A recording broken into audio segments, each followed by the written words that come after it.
Au nom du Père et du Fils et du Saint-Esprit, que la grâce de notre Seigneur Jésus-Christ, tout l'amour de Dieu le Père et la communion de l'Esprit Saint soient toujours avec vous. Frères et sœurs, en ce vendredi, nous nous retrouvons autour de l'autel pour célébrer l'Eucharistie et pour nous recueillir quelques instants devant les souffrances du Christ, devant la croix du Seigneur, devant la couronne d'épines. Pendant quelques instants, rassemblons dans notre cœur tous nos frères qui souffrent, dans nos amis, dans nos familles, dans notre pays, mais dans le monde aussi. Et cela ne manque pas. Confions-les à la miséricorde du Seigneur et demandons au Seigneur de nous prendre en pitié. Je confesse à Dieu Tout-Puissant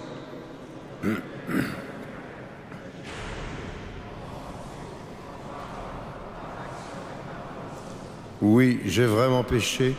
C'est pourquoi je supplie la Vierge Marie, les anges et tous les saints, et vous aussi, mes frères, de prier pour moi, le Seigneur. Que Dieu Tout-Puissant nous fasse miséricorde, qu'il nous pardonne nos péchés et nous conduise à la vie éternelle.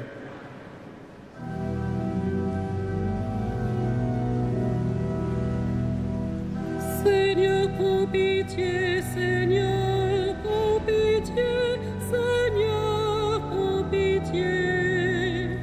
Seigneur, prends pitié, Seigneur. Prends pitié, Seigneur, prends pitié. Ô Christ, prends pitié, ô Christ, prends pitié, ô Christ, prends pitié. Ô Christ, prends pitié, ô Christ, prends pitié, ô Christ, prends pitié.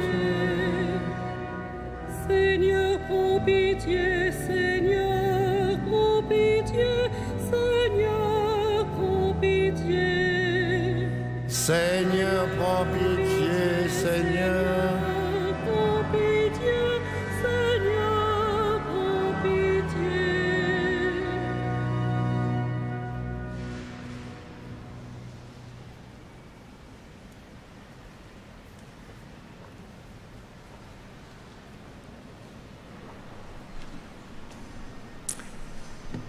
Prions le Seigneur.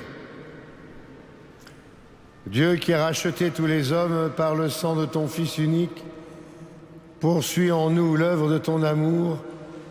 Nous sommes ici pour célébrer le mystère de notre salut. Rends-nous capables d'en recueillir les fruits par Jésus le Christ notre Seigneur. Vous pouvez vous asseoir.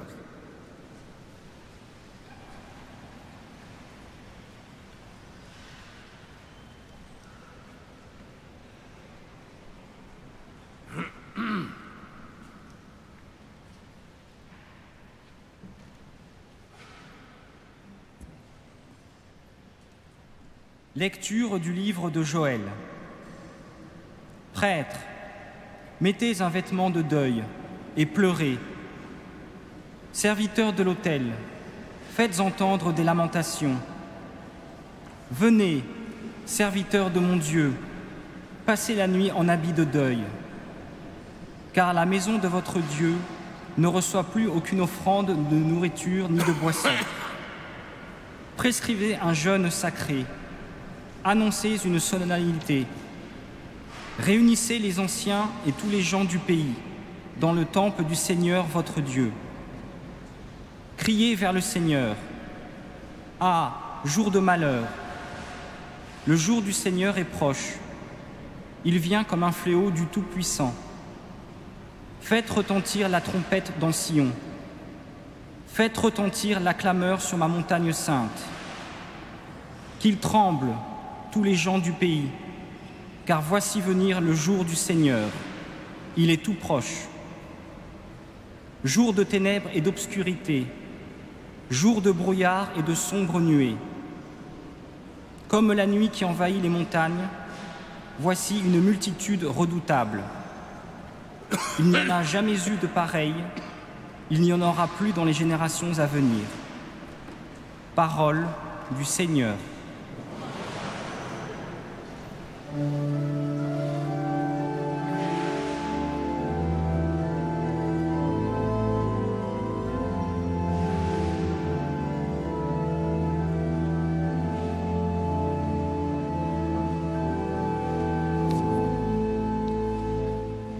Le salut des justes vient du Seigneur.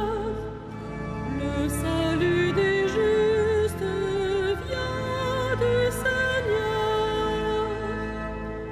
De tout mon cœur, Seigneur, je rendrai grâce.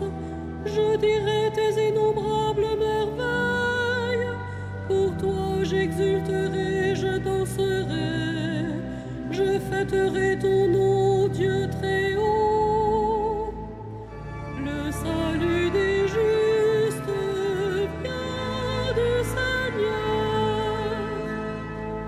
Tu menaces les nations, tu fais périr les méchants. À tout jamais, tu effaces leur nom. Ils sont tombés, les païens, dans la fosse qu'ils creusaient. Au filet qu'ils ont tendu, leurs pieds se sont pris. Le salut des justes vient du Seigneur. Mais il siège le Seigneur à jamais. Pour juger, il a fermé son trône. Il juge le monde avec justice et gouverne les peuples avec droiture. Le salut des justes vient du Seigneur.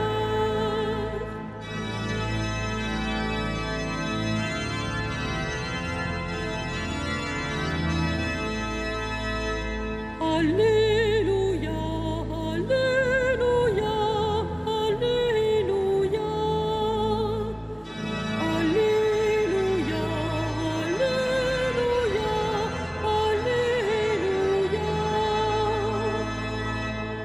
Voici maintenant le règne de Dieu et la puissance de son Christ.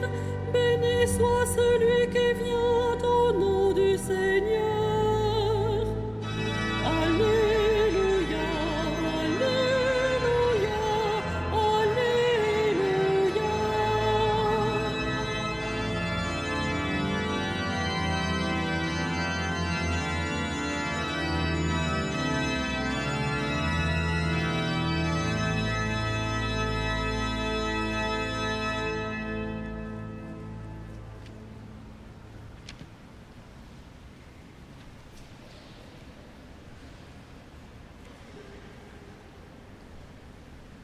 Le Seigneur soit avec vous. Évangile de Jésus-Christ selon saint Luc. Comme Jésus avait expulsé un démon, certains se mirent à dire: c'est par Belzéboul, le chef des démons, qu'il expulse les démons. D'autres, pour le mettre à l'épreuve, lui réclamaient un signe venant du ciel. Jésus, connaissant leurs intentions, leur dit: tout royaume divisé devient un désert. Ces maisons s'écroulent les unes sur les autres. Et si Satan lui aussi est divisé, comment son royaume tiendra-t-il? Vous dites que c'est par Belzéboul que j'expulse les démons. Si c'est par Belzéboul que moi je les expulse, vos disciples, par qui les expulsent-ils? C'est pourquoi ils seront eux-mêmes vos juges. Mais si c'est par le doigt de Dieu que j'expulse les démons, c'est donc que le règne de Dieu est survenu pour vous. Quand l'homme fort et bien armé garde son palais, tout ce qui lui appartient est en sécurité. Mais si un plus fort intervient et triomphe de lui, il lui enlève l'équipement de combat qui lui donnait confiance et il distribue tout ce qu'il lui a pris. Celui qui n'est pas avec moi et contre moi, Celui qui ne rassemble pas avec moi disperse. Quand l'esprit mauvais est sorti d'un homme, il parcourt les terres desséchées en cherchant un lieu de repos. Et comme il n'en trouve pas, il se dit « Je vais retourner dans ma maison d'où je suis sorti ». En arrivant, il la trouve balayée et bien rangée, alors il s'en va. Et il prend 7 autres esprits encore plus mauvais que lui, ils y entrent et ils s'y installent. Ainsi, l'état de cet homme est pire à la fin qu'au début. Acclamons la parole de Dieu.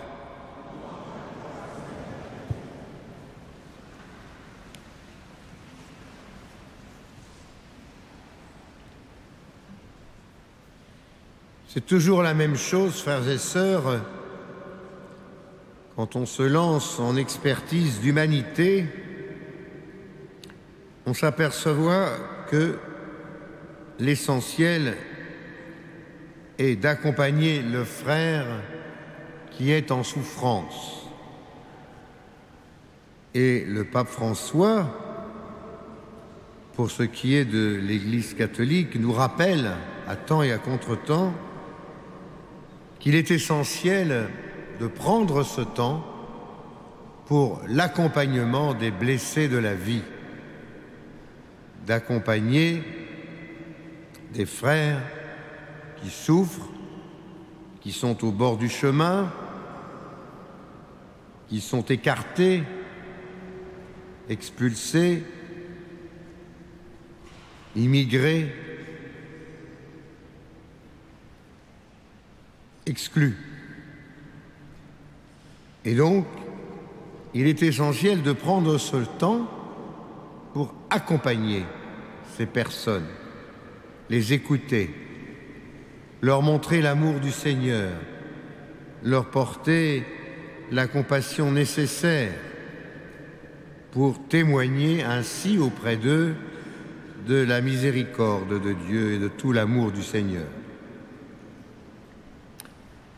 Mais voilà, ce faisant, en étant accompagnateur de ceux qui souffrent ou de ceux qui sont exclus, malades, il se trouve toujours des esprits extraordinairement avisés pour dire que si nous accompagnons les pécheurs, nous sommes aussi nous-mêmes des pécheurs. Si nous accompagnons de ce qu'on appelle des mauvais, nous sommes aussi des mauvais. Et si nous accompagnons des exclus, nous sommes aussi des exclus. C'est le prix, me semble-t-il, à payer de cet accompagnement. C'est que dans le silence, nous écoutons les cœurs qui saignent et nous essayons de leur apporter réconfort, amour, compassion. Et ce faisant, nous sommes souvent jugés par d'autres, puisque nous écoutons, puisque nous aimons, puisque nous ne jugeons pas, puisque nous accompagnons. Nous sommes forcément des personnes qui sommes comme eux. C'est le grand problème d'aujourd'hui, me semble-t-il. Il ne faut pas reculer devant cet accompagnement de ceux qui souffrent, de ceux qui sont possédés, de ceux qui veulent retrouver une vie droite, de ceux qui cherchent la vérité. Et il ne faut surtout pas se laisser intimider par le fait que d'autres nous jugent en faisant une telle attitude. Si nous sommes miséricordieux, nous sommes comme le Seigneur et nous sommes dignes des béatitudes. Si nous sommes pour la justice, nous sommes comme le Seigneur et nous sommes tout à fait dans la béatitude. Si nous sommes des artisans de paix, nous sommes comme le Seigneur et nous sommes dignes des béatitudes. Et si nous sachons chasser Satan, Nous sommes comme le Christ et nous sommes dignes des béatitudes. Maintenant, en faisant tout cela, nous sommes peut-être conduits par certains bons esprits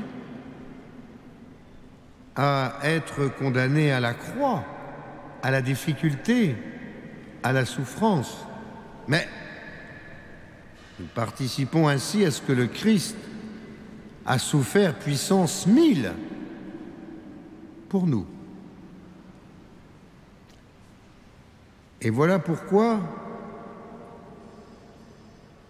les gens récriminent contre le Christ et qu'ils associent le Christ aux démons puisqu'il expulse les démons. Et donc,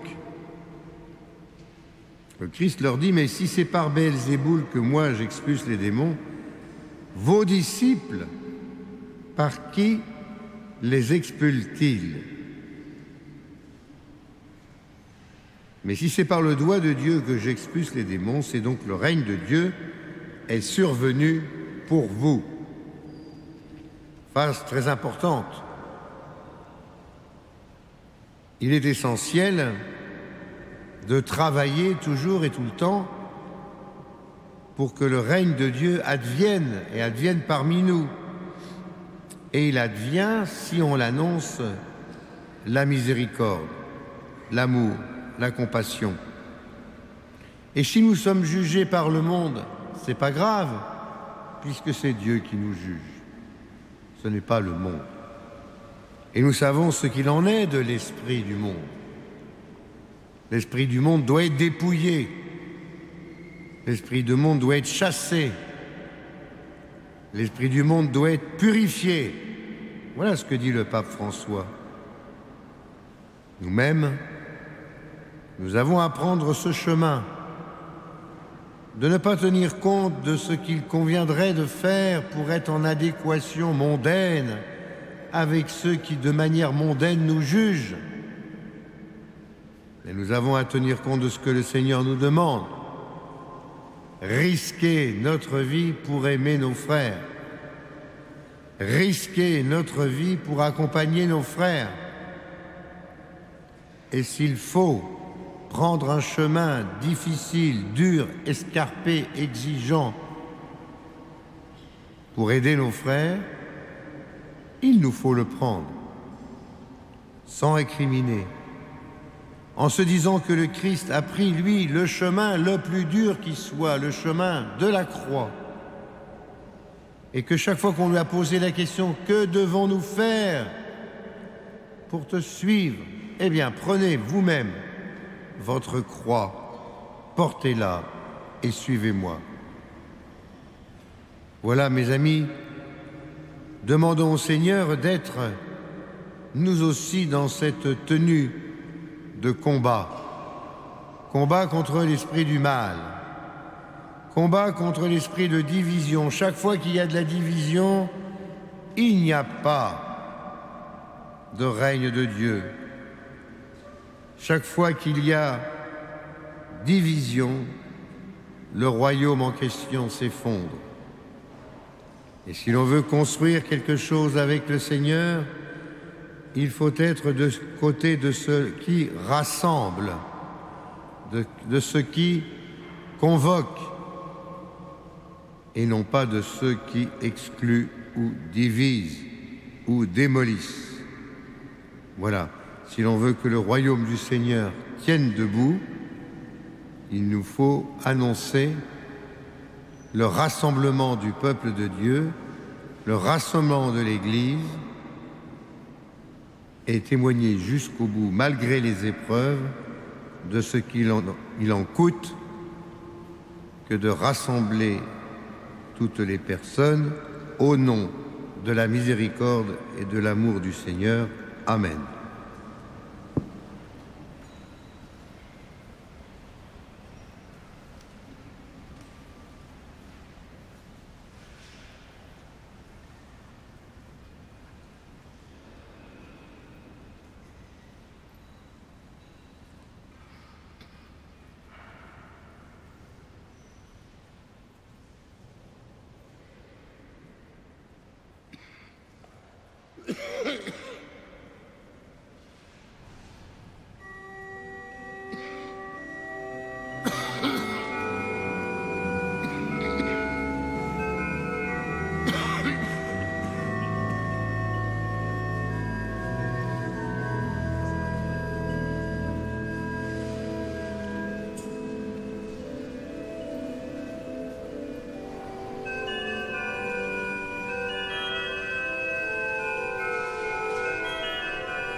Prions ensemble au moment d'offrir le sacrifice de toute l'Église.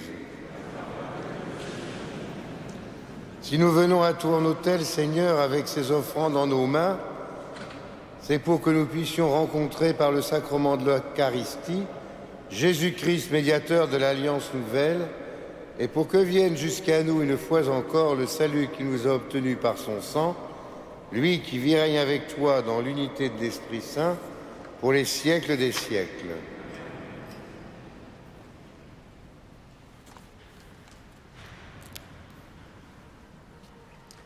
Le Seigneur soit avec vous. Élevons notre cœur. Rendons grâce au Seigneur notre Dieu. Vraiment, il est juste et il est bon de te rendre gloire, de t'offrir notre action de grâce toujours en tout lieu. À toi, Père très saint, Dieu éternel et tout-puissant. Oui, l'univers entier, sauvé par la passion de ton Fils, peut désormais confesser ta gloire. Par la puissance de la croix apparaît en pleine lumière le jugement du monde, la victoire du crucifié. C'est pourquoi, avec les anges et les archanges, avec les puissances d'en haut et tous les esprits bienheureux, nous chantons l'hymne de ta gloire, sans fin nous proclamons.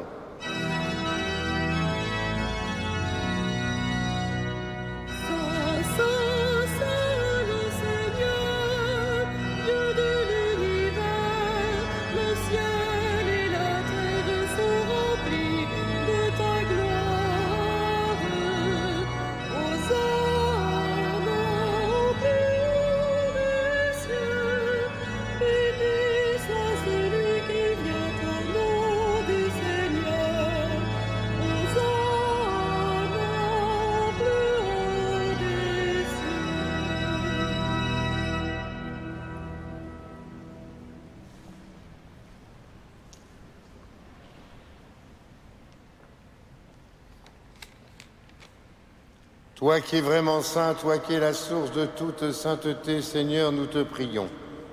Sanctifie ces offrandes en répandant sur elles ton esprit, qu'elles deviennent pour nous le corps et le sang de Jésus le Christ, notre Seigneur.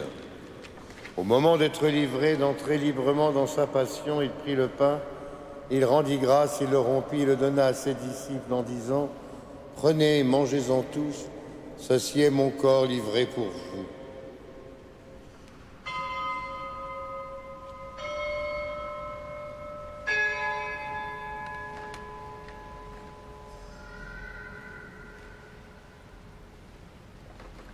De même, à la fin du repas, il prit la coupe, de nouveau il rendit grâce et la donna à ses disciples en disant « Prenez et buvez-en tous, car ceci est la coupe de mon sang, le sang de l'alliance nouvelle et éternelle, qui sera versé pour vous et pour la multitude en rémission des péchés.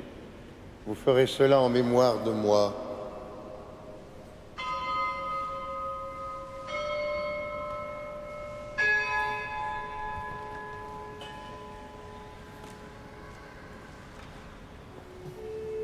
Il est grand le mystère de la foi. Nous proclamons ta mort, Seigneur Jésus. Nous célébrons ta résurrection. Nous attendons ta venue dans la gloire. Faisant ici mémoire de la mort et de la résurrection de ton Fils, nous t'offrons, Seigneur, le pain de la vie et la coupe du salut. Et nous te rendons grâce car tu nous as choisis pour servir en ta présence.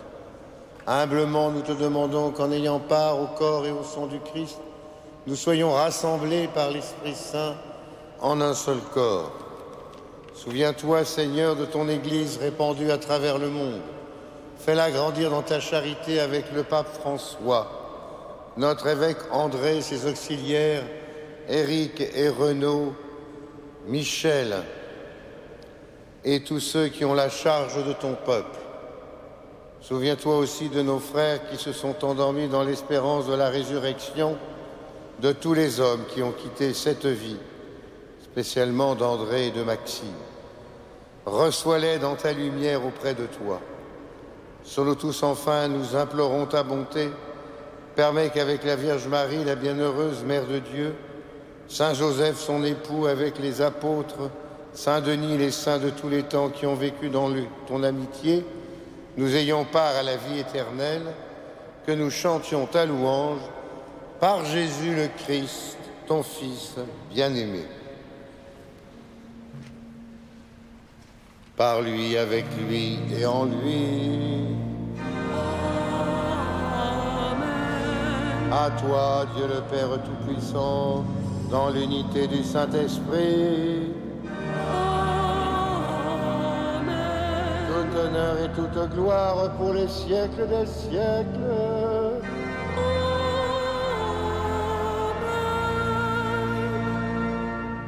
Prions comme nous l'avons appris du Sauveur et selon son commandement, nous osons dire « Notre Père, que ton nom, que ton règne, que ta volonté, donne-nous aujourd'hui. Pardonne-nous nos offenses, comme nous pardonnons aussi à ceux qui nous sont offensés. Et ne nous soumets pas, mais délivre-nous. Délivre-nous de tout mal, Seigneur, donne la paix à notre temps. Par ta miséricorde, libère-nous du péché, rassure-nous devant les épreuves en cette vie, où nous espérons le bonheur que tu promets, l'avènement de Jésus le Christ, notre Sauveur.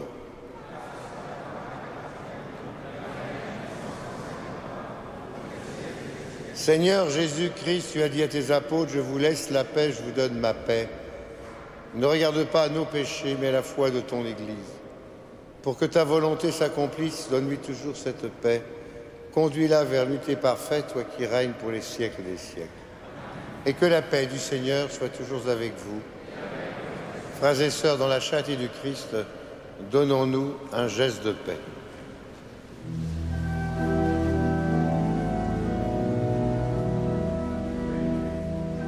Agneau de Dieu qui enlève le péché du monde, aie pitié de nous. Agneau de Dieu qui enlève le péché du monde,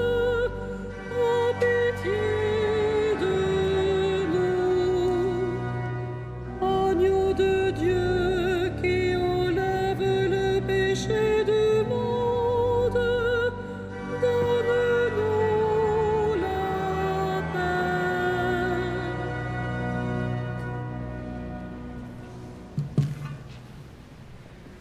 Heureux sommes-nous d'être ce soir, une fois de plus, et comme la multitude, les invités au repas du Seigneur.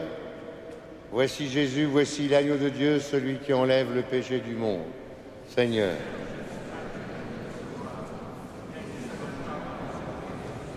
Que le corps et le sang du Christ nous gardent pour la vie éternelle.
Prions encore le Seigneur.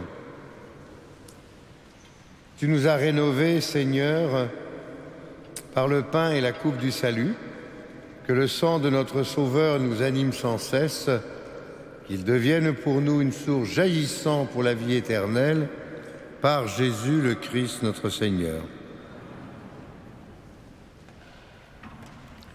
Et maintenant, nous allons pouvoir prier devant la sainte couronne d'épines et nous recueillir en pensant à tout ce que le Seigneur nous a obtenu par sa passion, par sa souffrance, par sa mise à mort sur la croix, mais aussi par sa résurrection.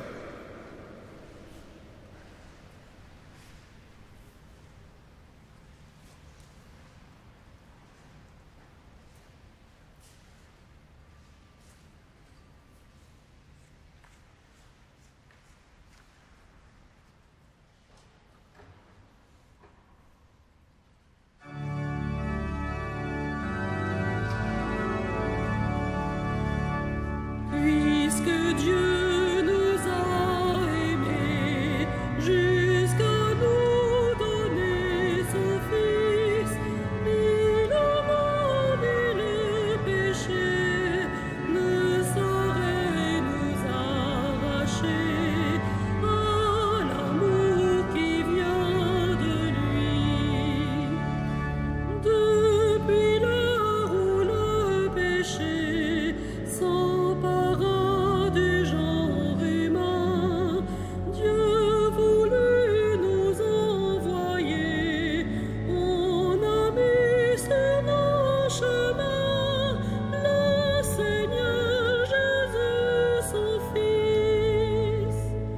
Puisque Dieu nous a aimés jusqu'à nous donner son Fils, ni la mort ni le péché ne saurait nous arracher à l'amour qui vient de lui.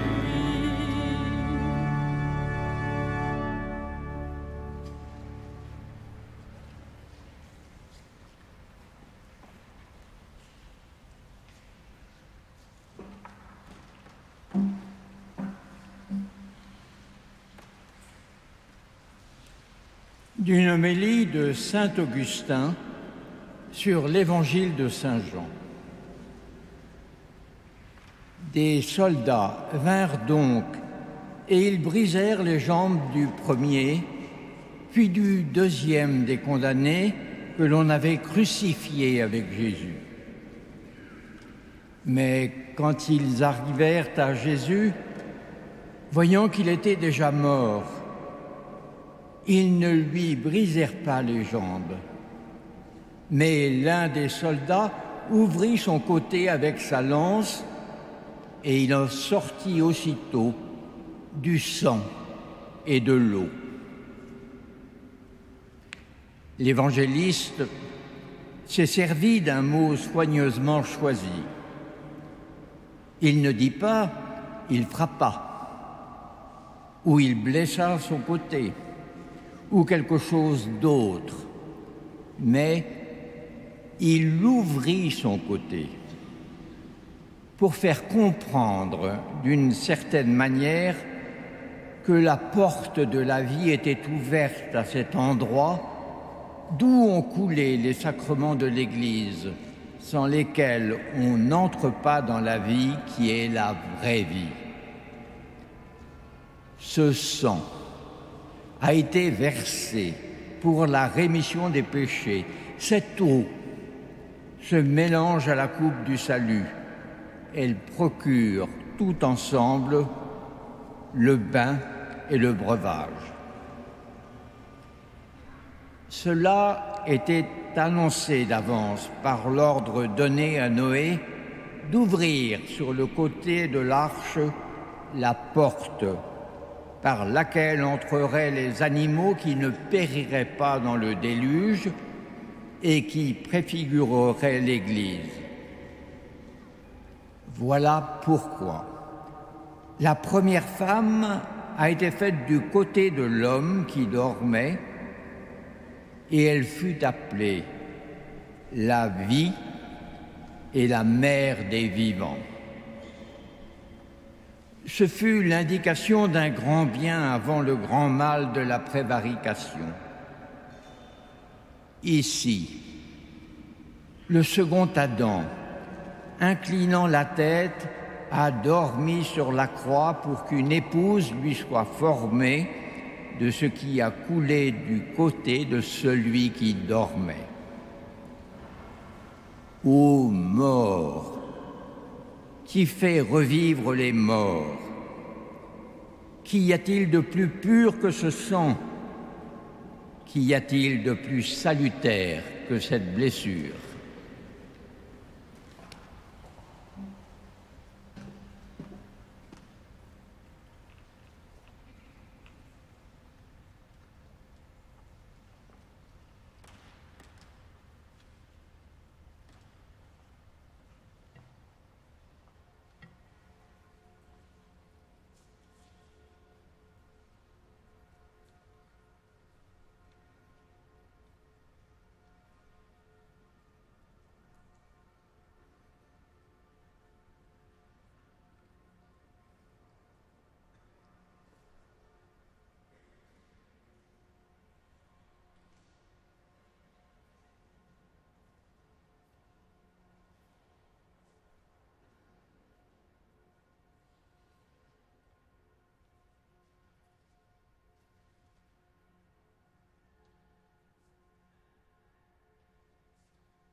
Prions encore le Seigneur. Tu as voulu, Seigneur, que tous les hommes soient sauvés par la croix de ton Fils. Accorde à ceux que tu as régénérés par l'eau et l'Esprit de goûter au ciel les bienfaits de ta rédemption par Jésus, le Christ, notre Seigneur. Le Seigneur soit avec vous et que Dieu Tout-Puissant vous bénisse, le Père, le Fils et le Saint-Esprit. Allons dans la paix et dans la joie du Christ. Et comme chaque soir, à notre table, confions-nous et confions les nôtres à Marie.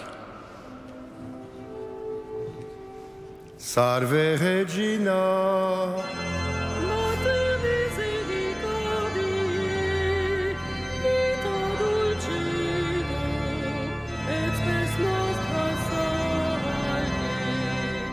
A te clamamus, Isules Filii, a te suspiramus, gementes et flectes, in hoc lacrimarum vale. Via ergo, advocata nostra, illos tuos, misericordes oculos, ad nos converte. et Jesum benedictus Fructus ventris tui, nobis post hoc exilium ostende.